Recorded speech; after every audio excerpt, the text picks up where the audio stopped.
Market കാലത്ത് തന്നെ ഒരു നെഗറ്റീവ് ട്രെൻഡിലാണ് നിൽക്കുന്നത്. പ്രത്യേകിച്ച് അതിൽ പറയുകയാണെങ്കിൽ നിഫ്റ്റി ഏകദേശം 48 പോയിൻ്റ് ഡൗൺ കാണിക്കുന്നു. 8:30 മണിക്ക് നെഗറ്റീവ് കാണിക്കുന്നുള്ളതാണ്. ഇനി അടുത്ത് ന്യൂസിലേക്ക് വരാം. അതിൽ വേറെ പ്രത്യേകിച്ചൊന്നും പറയാനില്ല. നെഗറ്റീവ് പ്രതീക്ഷിച്ചതാണ്. ആ ഓപ്പണിംഗ് തന്നെ ചെയ്യുന്നു.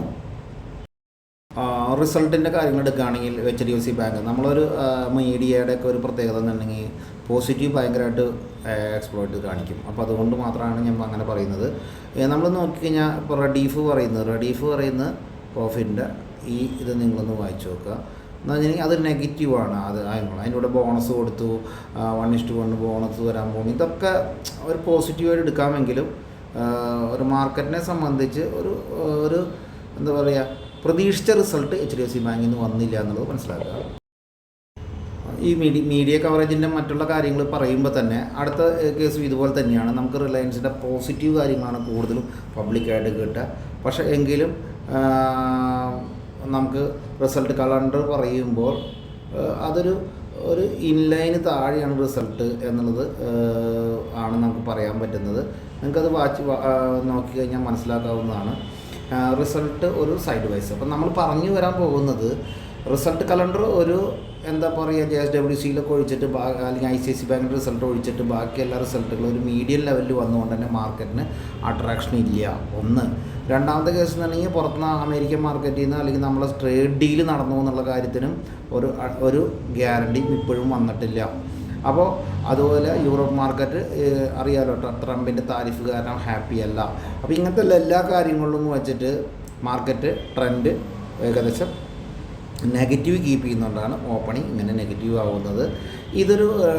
ഈ സമയങ്ങൾ നമ്മൾ ശ്രദ്ധിക്കേണ്ട കാര്യങ്ങളെന്ന് പറഞ്ഞാൽ മെയിനായിട്ട് റിസൾട്ട് കലണ്ടറുകളിൽ നോക്കുക. നമ്മുടെ ഷെയർസിൽ റിസൾട്ട് ഉണ്ടെങ്കിൽ ആ റിസൾട്ടിൽ ഒഴിവാവേണ്ടതാണെങ്കിൽ മാറി ഷെയർസ് പിടിക്കാനുള്ള ശ്രമം നടത്തുക എന്നുള്ളത് മാത്രമാണ് ഇതിൽ പറഞ്ഞു വരാൻ പറ്റുന്നത്. ഫോറിൻ ഇൻവെസ്റ്റേഴ്സിൻ്റെ ഒരു ഡീറ്റെയിൽസ് എടുത്ത് നോക്കുകയാണെങ്കിൽ അവിടെയും ഒരു സെല്ലിങ് തന്നെയാണ് കാണുന്നത്. ഒരു 2894 രൂപയുടെ കോടിയുടെ സെല്ലാണ് കാണുന്നത്. ഒരു സൈഡിൽ നിന്ന് ബൈയൊക്കെ ഉണ്ടായെങ്കിലും നെറ്റ് നോക്കുകയാണെങ്കിൽ അത് സെല്ലായിട്ടാണ് കാണുന്നത്. ഡൊമസ്റ്റിക് ഇൻസ്റ്റിറ്റ്യൂഷൻ കുറച്ച് ബൈ ചെയ്ത് സഹായിച്ചിട്ടുണ്ട്. മാർക്കറ്റ് വെള്ളിയാഴ്ച നിങ്ങൾക്ക് അറിയാമല്ലോ, വീക്ക്നെസ് തന്നെയാണ് ക്ലോസ് ചെയ്തിരിക്കുന്നത്. അപ്പോൾ ആ കണ്ടിന്യൂവേഷൻ വീണ്ടും ക്രിയേറ്റ് ചെയ്യാൻ തന്നെയായിരിക്കും സാധ്യത വരുന്നത്. ഈ മാർക്കറ്റ് ശ്രദ്ധിക്കാതെ ഇത്രയേ ഉള്ളൂ. ട്രേഡേഴ്സിന് നല്ല മാർക്കറ്റാണ്, നെഗറ്റീവ് ട്രേഡ് ചെയ്യുന്നവർക്ക് നല്ല മാർക്കറ്റാണ്. പിന്നെ ഒരു 9:45 ഒരു എന്താ പറയുക, ഒരു ഐഡിയൽ അപ്പ് ആൻഡ് ഡൗൺസിൻ്റെ ഏരിയകൾ ഞാൻ പറയാറുണ്ട്. ഒരു വാച്ചിങ് കൗണ്ടറായിട്ട് എനിക്ക് ഇർക്കോൺ ഇൻ്റർനാഷണൽ നോക്കാവുന്നതാണ്. വാച്ചിങ് കൗണ്ടറായിട്ട്